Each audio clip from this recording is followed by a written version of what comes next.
சமைக்கும் போது ஒரு லவ்வோட சமைக்கணும்டா. அதான் பாதி ருசியே. வெங்காயம் நறுக்கும் போது கூட ரசிச்சு நடக்கணும், லவ்வோட. அண்ட் வெல்கம் டு இன்லாஸ் சமையல். இன்னைக்கு நம்ம பார்க்க போற டிஷ் முருங்கைக்காய் கார பொரியல். இது செய்யறதுக்கு என்னென்ன இன்கிரீடியன்ஸ் தேவை, இது எப்படி செய்யறாங்கன்னு பார்க்கலாம் வாங்க. வணக்கம்ங்க. இப்போ இதுக்கு என்னென்ன தேவைன்றதை நான் சொல்லிடுறேன்.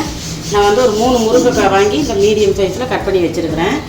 அதுக்கு சின்ன வெங்காயம் வந்து ஒரு 200 கிராம் எடுத்து இந்த மாதிரி பொடியாக கட் பண்ணி வச்சுருக்கிறேன். நமக்கு சின்ன வெங்காயம் தான் ரொம்ப டேஸ்ட்டாக இருக்கும். 2 தக்காளி பொடிசாக நறுக்கி வச்சுருக்கிறேன். 3 பச்சை மிளகா. பூண்டு வந்து நம்ம முழுசாக போடலாம். நான் வந்து இன்றைக்கி இது தட்டி போடுறேன், வாசனை நல்லாயிருக்கும். ஒரு 15 பல் பூண்டு தட்டி வச்சுருக்கிறேன்.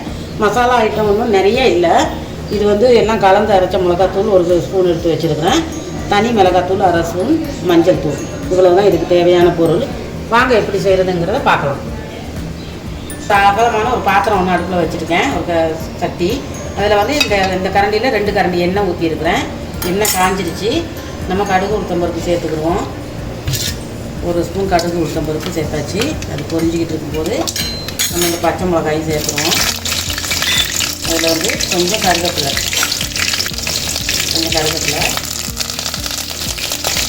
மேலே இந்த பூண்டையும் சேர்த்துக்குவோம். தட்டி வச்சுருக்கிற பூண்டு போது நம்ம பூண்டு பல் போட்டோம்னா நல்லா வாசனையாக இருக்கிற பூண்டு போட்டு ஒரு 5 நிமிஷம் பொரியட்டும். பூண்டு பல் பொரியிறதோட நம்ம கட் பண்ணி வச்சுருக்க சின்ன வெங்காயத்தையும் சேர்த்துருவோம். இந்த முருங்கைக்காய் பொரியல் வந்து ரொம்ப டிஃப்ரெண்ட்டாக இருக்கும். நமக்கு வெறும் சாதம், சூடு சாதத்தில் போட்டு சாப்பிட ரொம்ப டேஸ்ட்டாக இருக்கும். இல்லை வேறு ஏதாவது குழம்பு வச்சுக்கிட்டோ இல்லை ஏதோ ரசம் வச்சுக்கிட்டோ நமக்கு அதையும் தொட்டு சாப்பிட நல்லாயிருக்கும்.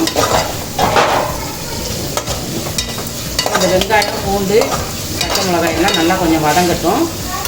பாருங்கள், இப்போ இந்த வெங்காயம், பூண்டு எல்லாம் நல்லா பொரிஞ்சிடுச்சு. இந்த சேர்ந்து நம்ம கட் பண்ணி வச்சுருக்க இந்த தக்காளியும் சேர்த்துருவோம். அதில்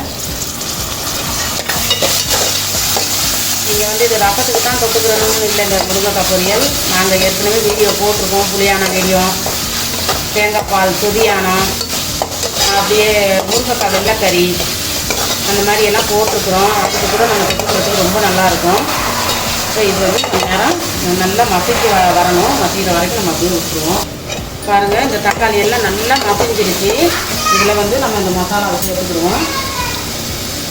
நான் ஏற்கனவே எடுத்து வச்சுருக்கேன், உங்களுக்கு சொல்லியிருக்கேன். அந்த மசாலாவை சேர்த்துக்குவோம்.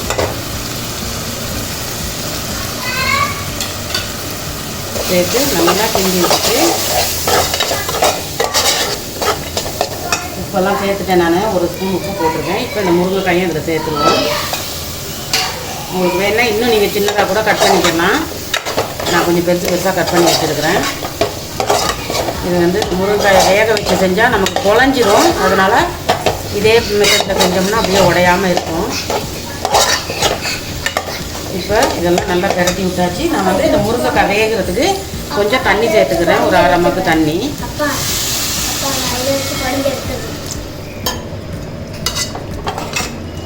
இது வந்து இந்த தண்ணியை ஊற்றி நம்ம இந்த மாதிரி கிண்டி விட்டுட்டு மூடி போட்டு மூடினோம்னா எல்லாம் நல்லா முருங்கைக்காய்லாம் வெந்து நல்லா வற்றி வந்துடும்.